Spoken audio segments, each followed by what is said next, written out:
dito sabi mo. Ay, hindi. Picture lang.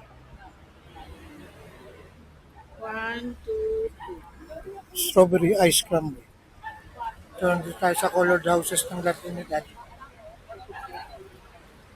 Yan. Nandun sa taas. Sponsored yan guys ng ano, Davis Paint. Sila yung nag-provide ng ano. Sila yung nag-provide ng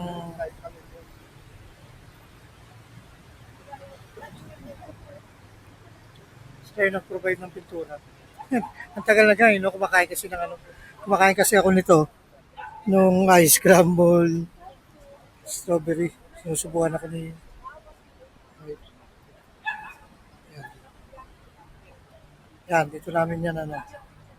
Dito namin yan binili kay kuya. Yan. Shoutout. Wala ka ba shoutout kuya? So kuya, nag-alok din ng ice cream kanina. Siya may bilihan din ng souvenir dito sa gilid. Yan.